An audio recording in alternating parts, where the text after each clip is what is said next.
BBC Bangla আপনাদের স্বাগত। আজ আপনাদের সাথে লন্ডন স্টুডিও থেকে আছি মানসী বড়ুয়া, আর ঢাকায় আমার সাথে থাকছেন আকবর হোসেন।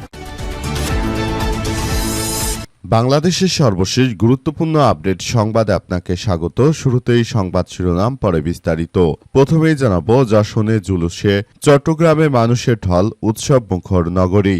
পবিত্র ঈদে মিলাদুন্নবী সাল্লাল্লাহু আলাইহি ওয়াসাল্লাম উপলক্ষে চট্টগ্রামে অনুষ্ঠিত হচ্ছে ৫৫তম ঐতিহাসিক যশোরে জুলুস। শান্তি, মানবতা, অহিংসা এবং মহানবী হযরত মুহাম্মদ সাল্লাল্লাহু আলাইহি ওয়াসাল্লামের আদর্শের বার্তা নিয়ে আয়োজিত এই জুলুসে অংশ নিতে ভোর থেকেই নগরে আসতে শুরু করেছে লাখ লাখ মানুষ। আর সকাল ৮টা থেকেই নগরের ১৬ শহর জামেয়া আহমদিয়া সুন্নিয়া কামিল মাদ্রাসা সংলগ্ন আলমগীর খানকা এবং কাদেরিয়া সৈয়দিয়া তৈয়বিয়া থেকে জুলুসে কার্যক্রম শুরু হয়েছে।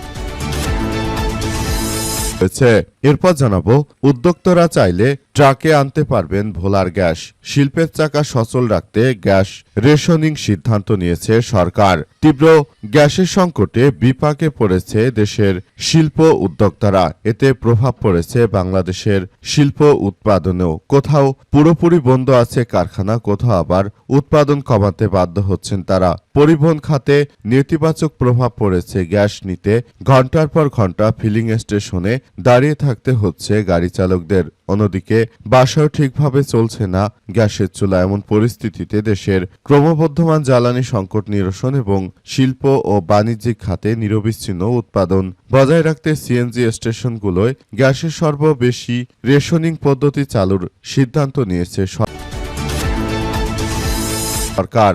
এদিকে ভাঙা রাস্তায় রিকশায় ঝাঁকুনির জেরে চালককে খুন। সন্ধ্যার পর বাড়ি ফেরেনি অটোরিকশা চালক ১৬ বছর বয়সী সাবিকুল। পরিবারের কাছে বিষয়টি প্রথমে অস্বাভাবিক মনে হলেও হয়তো কোনো যাত্রী নিয়ে দূরে গেছে এমন আশাই ছিল, কিন্তু রাত বাড়ার সঙ্গে সঙ্গে সেই আশা ফিকে হয়ে যায়। পরদিন খবর আসে রাস্তার পাশে পড়ে আছে তার ব্যাটারি চালিত অটোরিকশা। আশপাশে খুঁজতে গিয়ে পাটক্ষেতের ভেতরে মিলল মানিকগঞ্জের সদর উপজেলার কিশোর সাকিবুল ইসলামের নিথর দেহ। জানা গেছে তুচ্ছ বাগবিতণ্ডায় হত্যাকাণ্ডর ঘটনা ঘটিয়েছে আসাদুজ্জামান আসাদ নামের এক ব্যক্তি। দাড়ি মুখে বেশভূষা ভালো, তিনি মূলত ওই ছেলেটিকে হত্যা করেছেন। এবারে জানাবো, রাষ্ট্রপতি এবং প্রধানমন্ত্রীকে ভুটান সফরের আমন্ত্রণ।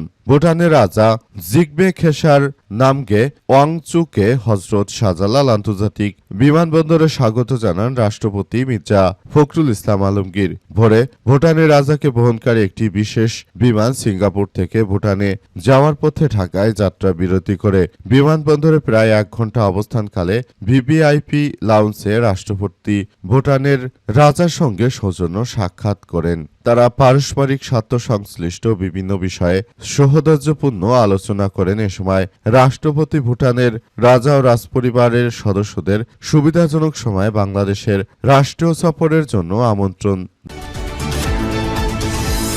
জানিয়েছেন। এবং সর্বশেষ জানাবো, পাকিস্তানি ঈদে মিলাদুন্নবীর মিছিলে ভয়াবহ বোমা হামলায় নিহত ৫২। পাকিস্তানের পবিত্র ঈদে মিলাদুন্নবী সাল্লাল্লাহু আলাইহি ওয়াসাল্লাম উপলক্ষে আয়োজিত মিছিলের শক্তিশালী বোমা হামলায় অন্তত ৫২ জন নিহত এবং হাজার হাজার মানুষ আহত হয়েছে। এতে একজন পুলিশ কর্মকর্তাও রয়েছেন। প্রিয় দর্শক, এতক্ষণ শুনছিলেন সংবাদ শিরোনাম, এবারে বিস্তারিত। তবে তার আগে বন্ধুরা, অনুরোধ থাকবে এই সংবাদটিতে একটি লাইক দিন। এই চ্যানেলে আপনি নতুন হয়ে থাকলে আমাদের সংবাদটি দেখতে দেখতে চ্যানেলটি সাবস্ক্রাইব করে রাখুন। কমেন্ট করে বন্ধুরা আপনার মূল্যবান মতামত জানিয়ে দিন আপনি বিশ্বের কোন দেশ থেকে বা বাংলাদেশের কোন স্থান থেকে আমাদের সংবাদটি দেখছেন এবং শুনছেন। আর বন্ধুরা, সংবাদটি আপনার সোশ্যাল মিডিয়া ফেসবুকে শেয়ার করে বন্ধুদেরও দেখার সুযোগ করে দিন। আজকের এই সংবাদ সম্পর্কে আপনার মূল্যবান মতামত কমেন্ট বক্সে কমেন্ট করে জানিয়ে দিন। আর বন্ধুরা, গাজা যুদ্ধে আপনি যদি নিরীহ ফিলিস্তিনিদের ভালোবেসে থাকেন, কমেন্ট বক্সে কমেন্ট করে পুরো বিশ্ববাসীকে আমাদের এই তাজা আপডেটটি দেখার সুযোগ করে দিন। আর যেখানেই থাকুন আপনি দেখতে থাকুন আমাদের এই লেটেস্ট আপডেট সংবাদ। এবারে বিস্তারিত। যশোরে জুলুসে চট্টগ্রামে মানুষের ঢল, উৎসব মুখর নগরী। পবিত্র ঈদে মিলাদুন্নবী সাল্লাল্লাহু আলাইহি ওয়াসাল্লাম উপলক্ষে চট্টগ্রামে অনুষ্ঠিত হচ্ছে ৫৫তম ঐতিহাসিক যশোরে জুলুস। শান্তি, মানবতা, অহিংসা এবং মহানবী হজরত মোহাম্মদ সাল্লাল্লাহু আলাইহি ওয়াসাল্লামের আদর্শের বার্তা নিয়ে আয়োজিত এই জুলুসে অংশ নিতে ভোর থেকেই নগরীতে আসতে শুরু করেছেন বিপুল সংখ্যক মানুষ।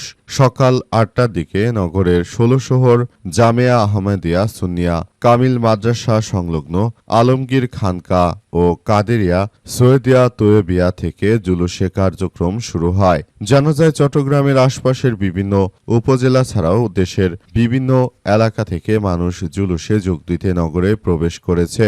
কেউ বাসে, কেউ ট্রাকে, আবার কেউ পায়ে হেঁটে, কেউ ট্রেনে করে মুরাদপুর এবং ১৬ শহরের দিকে যাচ্ছে। ভোর থেকেই বিভিন্ন সড়কে মানুষের দীর্ঘ লাইন দেখা গেছে।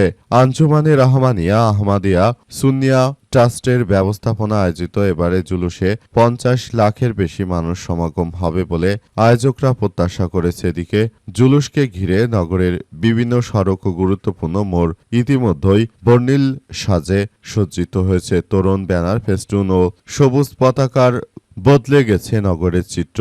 স্থানীয় সূত্র থেকে জানা গেছে জুলুসের নেতৃত্ব দেবেন দরবারের শিরিকোটের সাজ্জাদান শিল্পীর আল্লামা সৈয়দ মোহাম্মদ সাবির শাহ। এ সময় তার সঙ্গে অতিথি হিসেবে রয়েছেন সাহেবজাদা সৈয়দ মোহাম্মদ কাশেম শাহ ও শাহজাদা সৈয়দ মোহাম্মদ আকিব শাহ।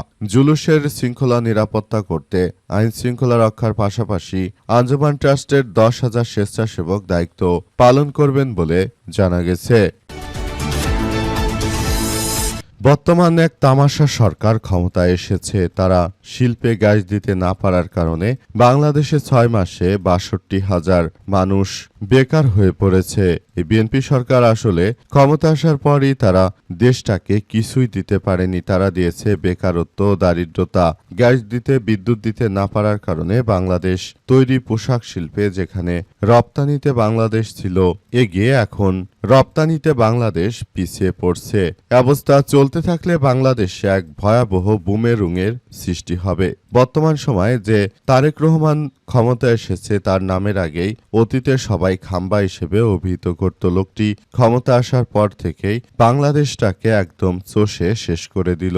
শিল্পক্ষেত্রে গ্যাস না থাকার কারণে এবার ভোলা থেকে গ্যাস উত্তোলন করে তারপর সেগুলো ট্রাকে করে আনার সিদ্ধান্ত নিয়েছে এবং যারা যে সমস্ত শিল্প প্রতিষ্ঠানগুলোর গ্যাস দরকার তারা চাইলে ভোলা থেকে ট্রাকে করে গ্যাস আনতে পারবে। আচ্ছা, ট্রাকে করে যদি গ্যাস আনে তাহলে শিল্পের উৎপাদন করবে কখন? কারণ পরিবহনে তো বিপুল পরিমাণ জ্বালানি নষ্ট হয়ে যাবে। এ অবস্থা আসলে চলতে থাকলে পুরো রাষ্ট্র কাঠামো একসময় ভেঙে পড়বে। বর্তমান সময়ে এই সরকার আসলে যা শুরু করেছে বাংলাদেশের সাধারণ নাগরিকদের সঙ্গে তামাশা ছাড়া আর কিছুই নয়। সরকারের এই ধরনের ভাবমূর্তি থেকে যদি তারেক রহমান বেরিয়ে আসতে না পারে তাহলে বাংলাদেশের জন্য এক ভয়াবহ বিপর্যয়কর পরিস্থিতি অপেক্ষা করছে। পরিস্থিতি থেকে আসলে বাংলাদেশটাকে রক্ষা করা অনেক কঠিন হয়ে দাঁড়াবে যদি বর্তমান সরকার বাংলাদেশটাকে নিয়ে এই ধরনের তামাশার আর সিনিমিনি খেলে, তাহলে দেশের মানুষের ভাগ্য একদম নষ্ট হয়ে যাবে। অলরেডি ৬২,০০০ মানুষ বেকার হয়ে গিয়েছে। তাদেরকে সরকার কোথায় কাজ দেবে, কি হবে? দেশে কোনো কিছুই এই সরকার সুষ্ঠুভাবে পরিচালিত করতে পারছে না।